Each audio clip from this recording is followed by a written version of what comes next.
Pour la cause de Sion, je ne me tairai pas, et pour Jérusalem, je n'aurai de cesse que sa justice ne paraisse dans la clarté et son salut comme une torche qui brûle. Et les nations verront ta justice, tous les rois verront ta gloire. On te nommera d'un nom nouveau que la bouche du Seigneur dictera. Tu seras une couronne brillante dans la main du Seigneur, un diadème royal entre les doigts de ton Dieu. On ne te dira plus délaissé. À ton pays, nul ne dira désolation.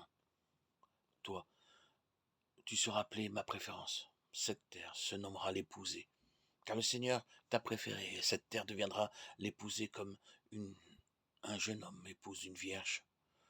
Ton bâtisseur t'épousera, comme la jeune mariée fait la joie de son mari. Tu seras la joie de ton Dieu.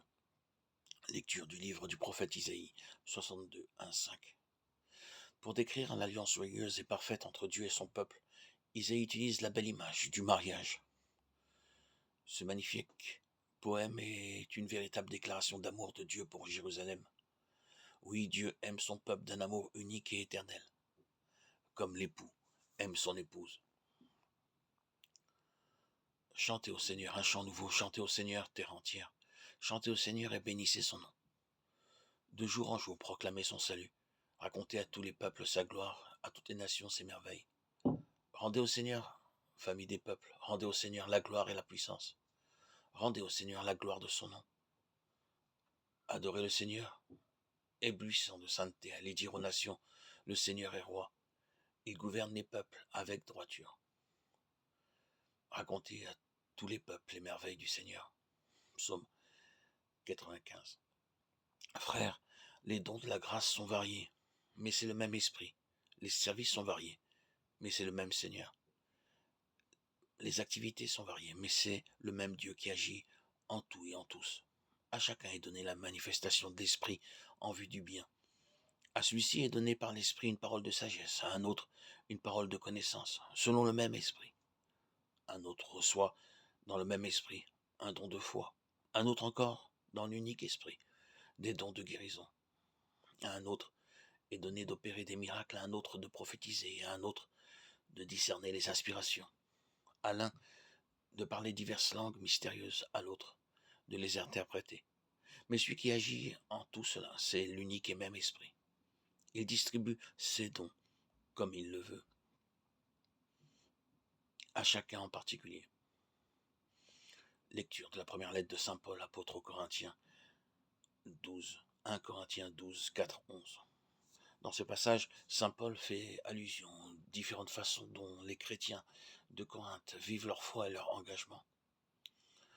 Il n'y a pas une manière d'être supérieur aux autres, car tous leurs talents sont des dons de Dieu et tous sont habités par l'Esprit Saint. Rendons grâce à Dieu. Parole du Seigneur. En ce temps-là, il eut un mariage à Cana de Galilée. La mère de Jésus était là. Jésus aussi avait été invité au mariage avec ses disciples. Or, on manqua de vin.